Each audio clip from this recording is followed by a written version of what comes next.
Hi, I'm Amanda. And hi, I'm Vivian. And we're going to talk a bit about hair relaxers as they relate to beauty standards and Black women's health.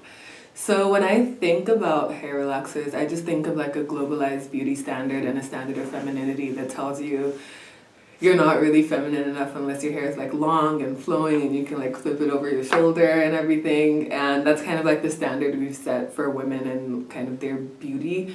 But for a lot of women, especially a lot of Black women, their hair doesn't even grow naturally in such a way that they can flip their hair over their shoulder because it grows upwards.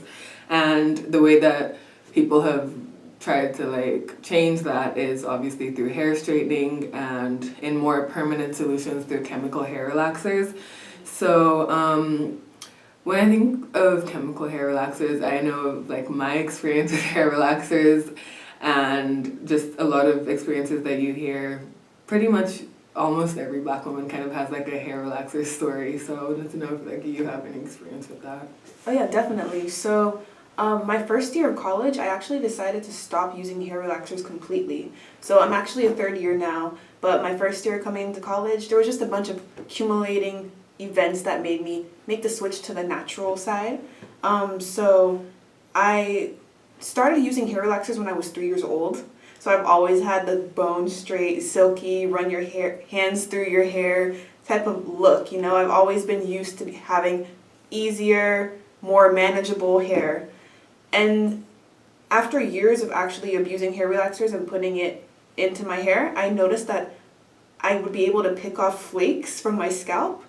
And so my freshman year of college, I kind of got tired of it and I kind of wanted to give my own head a break, and also I wanted to learn about my own natural hair. So what does my hair texture look like? How do I manage it? I feel like hair is such a big part of your identity for a lot of women, and for me, I didn't know my true identity until I was able to become natural.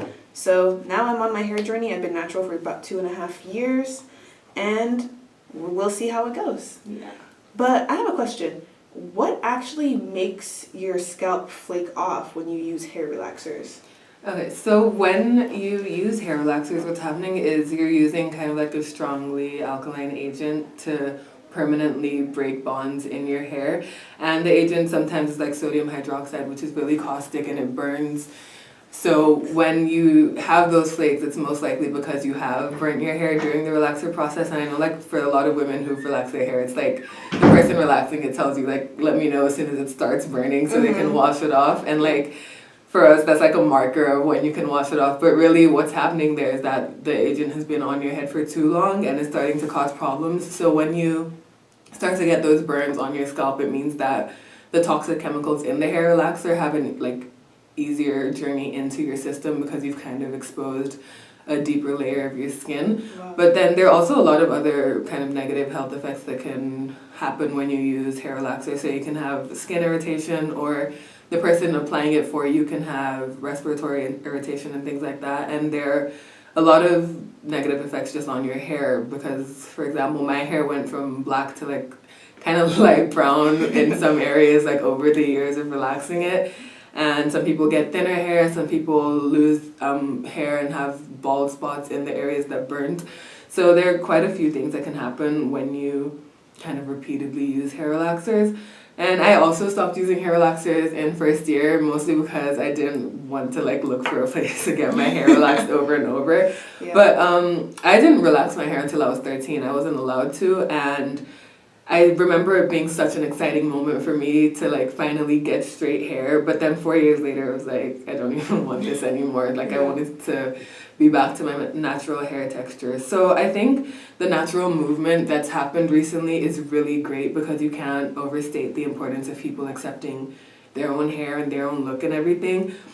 But at the same time, I feel like it's not enough if we just accept ourselves when like the rest of society still doesn't see that hair as beautiful and like desirable or whatever else. So I feel like as long as there's still like work policies and school policies that say natural hair isn't as neat as everybody else's hair, then it's not enough for people to accept their own hair. So I was wondering if you knew of anything like I've heard of a lot of stories actually. I remember one that stood out to me the most was a little girl in South Africa was in trouble with her school because she had a huge afro, and I thought her afro was so beautiful. I wish that my natural hair had hit that length, but at the same time she was being reprimanded for wearing her hair as it naturally is because it was considered unkept and against their school dress code.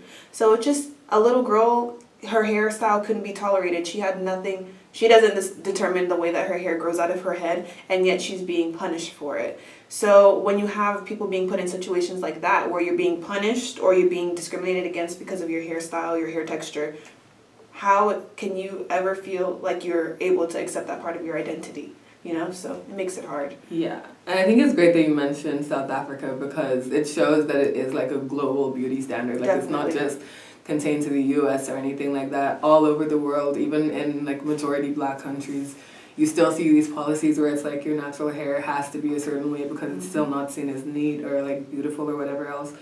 So yeah, I feel like there needs to be kind of a lot of change in policies before, like even beyond people accepting their own hair. And I think another thing that needs to happen is just more widespread access to hair care, because even if you want to go natural and it's not a question of beauty, if you don't have access to like natural hair products, then you're going to choose what you see as the easier route, which is relaxed hair. So I feel like it's one thing, it's good for us to know about like the negative health effects and everything of hair relaxers, but there needs to be a really radical change in beauty standards and how society views femininity before people kind of switch from hair relaxers to safer things like natural hair.